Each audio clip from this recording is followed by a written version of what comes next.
হাসনাত আব্দুল্লাহর বক্তব্য অত্যন্ত হাস্যকর ও অপরিপক্ক গল্পের সম্ভার বলে জানিয়েছে সেনা সদর। বাংলাদেশ সেনাবাহিনী প্রধান জেনারেল ওয়াকারুজ্জামান তিনি কি দেশে সামরিক শাসন আনতে যাচ্ছেন? বিশেষ করে সেনাপ্রধানের সাম্প্রতিক কঠোর বক্তব্যের পর অনেকেই বলছেন যে দেশে হয়তো সেনা শাসন আসতে চলেছে। সেনা সদর দপ্তরে একটি হাই প্রোফাইল সভা অনুষ্ঠিত হবে। এই মিটিংয়ের সিদ্ধান্ত নেবেন যে সেনাবাহিনী অন্তর্বর্তীকালীন সরকারকে ক্ষমতাচ্যুত করবে কি না। শেখ হাসিনা কলকাতায় এসেছেন। শেখ হাসিনা কলকাতায় এসেছেন কেন এই খবর রটল, কলকাতায় শেখ হাসিনা কি করছেন, সেটাও এই আলোচনার অন্যতম বড় অংশ। আপনারা একদিকে বাংলাদেশে তোলপাড় চলছে আওয়ামী লীগ নিষিদ্ধের দাবিতে, কিছু সংখ্যক লোক রাজপথ গরমের প্রচেষ্টা চালিয়ে যাচ্ছে। অন্যদিকে শেখ হাসিনা দিল্লি থেকে বিশেষ হেলিকপ্টার যোগে কলকাতায় এসে আওয়ামী লীগের প্রেসিডিয়ামের 4 জন সদস্য, সাবেক 5 জন মন্ত্রী এবং সিনিয়র কয়েকজন নেতা সহ আওয়ামী লীগের প্রায় 20 থেকে 25 জন নেতা উপস্থিত ছিল। এই দর্শক, গুরুত্বপূর্ণ কিছু ভিডিও আপনাদের মাঝে শেয়ার করব, যেগুলো দেখলে রীতিমতো অবাক হবেন। হাসনাত এমন বক্তব্য ইতিমধ্যে সোশ্যাল মিডিয়াতে দেখেছি। হাসনাতের পক্ষ নিয়ে সকলে আন্দোলন করেছে, এখন সেনা প্রধানের পক্ষ নিয়ে আন্দোলন করার পালা। অর্থাৎ সেনা প্রধান স্পষ্টভাবে বলে দিয়েছে যে হাসনাতের বক্তব্য একটি হাস্যকর একটি গল্প এবং সেটা নিতান্ত মিথ্যা। বিষয়টি চাঞ্চল্যকর অবস্থা সৃষ্টি হয়েছে। নেটদিনে আবারও সেনাপ্রধানের বক্তব্য ভাইরাল, বিস্তারিত শোনাবো সেনাপ্রধান কি বলেছে। এদিকে গৃহযুদ্ধের অবস্থা সৃষ্টি হয়েছে দেশে এবং শেখ হাসিনা ভারতে সীমান্তের কাছাকাছি চলে এসেছে। সব মিলিয়ে গুরুত্বপূর্ণ ভিডিওটি না টেনে শেষ পর্যন্ত দেখার অনুরোধ করি। হাসনাত আব্দুল্লাহর বক্তব্য অত্যন্ত হাস্যকর ও অপরিপক্ক গল্পের সম্ভার বলে জানিয়েছে সেনা সদর। শনিবার নেত্র নিউজকে দেয়া সেনা সদরের এক বিবৃতিতে স্বীকার করে নেওয়া হয়েছে যে সেনানিবাসে সেনাপ্রধান ওয়াকারুজ্জামানের সঙ্গেই 11 মার্চ বৈঠকটি হয়েছিল। তবে বিবৃতিতে হাসনাতকে ডেকে নিয়ে যাওয়া এবং আওয়ামী লীগ পুনর্বাসনের বিষয়ে প্রস্তাব বা চাপ প্রয়োগের অভিযোগ অস্বীকার করা হয়েছে। বরং হাসনাত আব্দুল্লাহ ও তার দলকে আরেক মুখ্য সমন্বয়ক সার্জিস আলমের আগ্রহেই ওই বৈঠক হয়েছিল বলে বিবৃতিতে উল্লেখ করা হয়। আওয়ামী লীগকে নতুন রূপে পুনর্বাসনের বিষয়ে সেনানিবাসে ভারতের পরিকল্পনা উপস্থাপন করা হয়েছে। হাসনাত আব্দুল্লাহর এমন ফেসবুক পোস্টে বাংলাদেশের রাজনৈতিক অঙ্গনে তুমুল আলোচনার সৃষ্টি হয়। এরই প্রেক্ষিতে নেত্র নিউজকে একজন মুখপাত্রের মাধ্যমে বিবৃতি দেয় সেনা সদর। গৃহযুদ্ধ বাঁধতে পারে, বাঁধানো হতে পারে, তেমন একটি ধারণা মানুষের মধ্যে বদ্ধমূল হয়েছে। কিন্তু কেন এই গৃহযুদ্ধের ডাক প্রকাশ্যে অনেকেই তো দিচ্ছিলেন, সমন্বয়কদের, অনেকে উপদেষ্টা পরিষদে থাকা ছাত্র প্রতিনিধিদের কেউ আওয়ামী লীগকে তারা চায় না। আচ্ছা, কেন চায় না? মূল বিষয়টি আসলে কি? মূল বিষয়টি কি জানেন? বিষয়টি হচ্ছে, যদি নির্বাচনে আওয়ামী লীগ অংশ নেয় সেক্ষেত্রে নিঃসন্দেহে 5 আগস্টের পরপরই আওয়ামী লীগের জনপ্রিয়তা যে তলানিতে গিয়ে পৌঁছেছিল, সেই আওয়ামী লীগ আরো বেশি জনপ্রিয় হয়ে উঠেছে এই ছাত্র সমন্বয়কদের বিভিন্ন অপকর্মের কারণে। এবং নির্বাচনে অংশ নিলে ছাত্র সমন্বয়কদের যে জনপ্রিয়তায় ধীরে ধীরে ধস নামছে, ধীরে ধীরে বলবো কি, আমরা বলবো যে 6-7 মাসের মধ্যে তাদের জনপ্রিয়তা এখন 5 আগস্টের আওয়ামী লীগের মতন হয়েছে, একেবারে তলানিতে গিয়ে পৌঁছেছে। কিছু মানুষ হয়তো এখনো তাদের পক্ষে আছে, কিন্তু কতটা? সাম্প্রতিক সময়ে তাদের বিভিন্ন কর্মসূচিতে তার বিভিন্ন ধরনের উদাহরণ পাচ্ছি। এখন নির্বাচনে আওয়ামী লীগ গেলে কি হবে? নির্বাচনে গেলে এটাই হবে যে বিএনপি হয়তো তার জনপ্রিয়তা জায়গা থেকে সরকার গঠন করতেই পারে, দ্বিতীয় পর্যায়ে হয়তো আওয়ামী লীগ আসবে, তৃতীয় চতুর্থ পর্যায়ে জামাত কিংবা এই ছাত্র সমন্বয়কদের যে দল এনসিপি, জাতীয় নাগরিক পার্টি, হয়তো সেখানে যেতে পারে। অনেকে বলেন যে জাতীয় নাগরিক পার্টি নির্বাচনে অংশ নিলে এর 2 জন প্রার্থীও সিট জয়লাভ করতে পারবে না, নির্বাচনে 2টো সিটও তারা অর্জন করতে পারবে না। বাস্তবতা তাই বলে। আর এ কারণেই আওয়ামী লীগকে যে কোনোভাবে, যে কোনো মূল্যে নির্বাচনে বাইরে রাখতে তারা জিহাদ ঘোষণা করেছে, গৃহযুদ্ধের ডাক দিচ্ছে।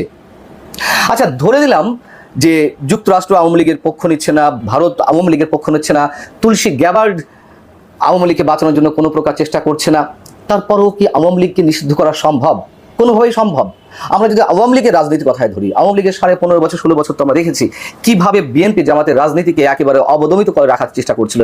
এমনকি বিএনপির রাজনীতি বন্ধ করতে বা বিএনপিকে নিষিদ্ধ করতেও আওয়ামী লীগের এক ধরনের অপচেষ্টা আমরা শেষ পর্যায়ে দেখেছি। নির্বাচন কমিশনের যুবলীগের পক্ষ থেকে বিএনপির নিবন্ধন বাতিলের জন্য তারা আবেদন জানালো, তারা সাক্ষাৎ করলো নির্বাচন কমিশনারদের সঙ্গে। কাজ কি কিছু হয়েছে? 15.5 বছর 16 বছর যেভাবে স্টিম ডোলারের উপর দিয়ে বিএনপি চলেছে, সেই বিএনপি তো এখন দেশের সবচেয়ে জনপ্রিয় দল। আমি বলতে চাচ্ছি এটি, বিএনপি আওয়ামী লীগের শেকড় সমাজের, রাষ্ট্রের, দেশের শেকড়ে এমনভাবে গ্রথিত যে নিষিদ্ধ করলেও এই দলগুলোকে নিষিদ্ধ করা সম্ভব না, মানুষের মাঝ থেকে মুছে ফেলা সম্ভব না। কিন্তু সেই চেষ্টাটি এনসিপি, জাতীয় নাগরিক পার্টি বা ছাত্র সমন্বয়করা, কথিত ছাত্র সমন্বয়করা দাবি তুলছেন। তারাও ভালো করে জানেন যে এটি সম্ভব না, কিন্তু ওই যে ক্ষমতার লোভের বশবর্তী হয়ে তারা যা ইচ্ছে তাই করছে। তাদের আস্থার জায়গাটি কোথায় দেখুন। তারা যেমন 7 জানুয়ারি নির্বাচনের আগে বা বিএনপি, জামাত সবাই যুক্তরাষ্ট্রের দিকে তাকিয়েছিল, পিটার হাসের দিকে তাকিয়েছিল, যে পিটার হাস কি বলে, প্রতি মুহূর্তে তার মুখের দিকে তাকিয়ে থাকতো তারা যে যুক্তরাষ্ট্র কি করতে যাচ্ছে। এমনকি 5 আগস্টের আগে শেখ হাসিনার বিরোধী আন্দোলনে এই সাবেক ছাত্র সমন্বয়করা যে যুক্তরাষ্ট্রের সঙ্গে যোগাযোগ করেছে, তা তো আসিফ মাহমুদের কথাতেই স্পষ্ট হয়ে উঠেছে যে তারা নিয়মিত ইউএস এম্বাসির সঙ্গে যোগাযোগ রাখতো। তো এখন আমি যেমন কথা ধরে নিলাম যে যুক্তরাষ্ট্র যদি আওয়ামী লীগের জন্য কিছু না করার চেষ্টাও করে, ভারত যদি না করে, তাও কি আওয়ামী লীগের রাজনীতি নিষিদ্ধ করা সম্ভব? সেইখানে তারা এখন সেই যুক্তরাষ্ট্রের যে চিন্তাভাবনা সেটিকে গুরুত্ব দিতে চাইছে না। হয়তো গুরুত্ব তারা ঠিকই দিচ্ছে, এখন তারা যা ইচ্ছে তাই করতে চাচ্ছে, সেই জায়গা থেকে তারা বুঝেও না বোঝার চেষ্টা করছে। তুলসী গ্যাবারের সঙ্গে শেখ হাসিনার বৈঠক হয়েছে এমনটি খবর ছড়িয়ে পড়েছিল, এবং আমি সেটি সমীকরণ মেলানোর চেষ্টা করছিলাম আমার একটি কন্টেন্টে, যে সত্যি কি তুলসী গ্যাবার শেখ হাসিনার সঙ্গে বৈঠক করেছেন। এবং সেই কন্টেন্টের আমি কিন্তু বলিনি তুলসী গ্যাবার শেখ হাসিনার সঙ্গে ডেফিনেটলি বৈঠক করেছেন। আমি প্রশ্ন তুলতে চেয়েছিলাম যেগুলো ছড়াচ্ছে সেটির সম্ভাবনা কতটা। এবং আমি বলেছিলাম যে 2 ঘন্টার জন্য তুলসী গ্যাবার উধাও ছিলেন, সেই 2 ঘন্টা আসলে তিনি কোথায় ছিলেন, কি করছিলেন, নানান ধরনের সমীকরণ দিয়ে বোঝানোর চেষ্টা করছিলাম। যাও, সেই কন্টেন্টে যারা মন্তব্য করেছেন অন্তত এই ছাত্র সমন্বয়কদের পক্ষে, তারা বলছে এটি অলীক কল্পনা, এটি রিউমার ছড়ানো হচ্ছে, এটা কোনোভাবেই হতে পারে না, তুলসী গ্যাবার শেখ হাসিনার সঙ্গে দেখা করেছেন। তার মানে কি? তারা নিজেদের অজান্তেই যুক্তরাষ্ট্রকে অবশ্যই অনেক গুরুত্ব দিতে চাচ্ছেন, তুলসী গ্যাবার্ডের ভূমিকাটি তারা গুরুত্বের সঙ্গে নিতে চাচ্ছেন, কিন্তু স্বীকার করতে চাচ্ছেন না বা স্বীকার করতে সাহস পাচ্ছেন না। বাস্তবতা হচ্ছে এটি। আরেকটি বিষয় বেশ ছড়িয়ে পড়েছে, এটি গুজব নাকি কতখানি সত্য ঠিক যায় না।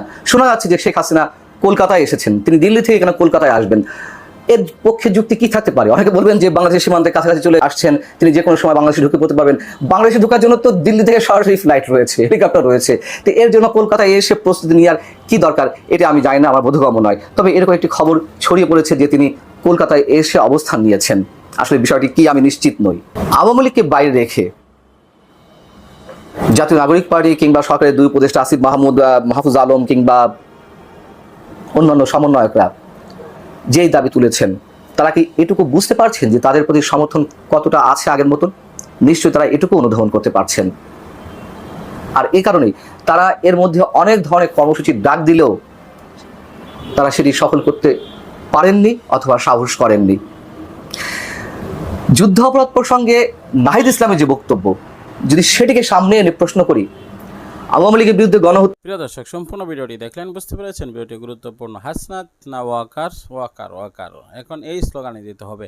কিছুদিন আগে ওয়াকার না হাসনাত, হাসনাত হাসনাত স্লোগান দিয়েছিল, অর্থাৎ হাসনাত আবদুল্লাহর বক্তব্য এখন মিথ্যা বলে, গুজব বলে চালিয়ে দিয়েছে সেনাপ্রধান ওয়াকারুজ্জামান।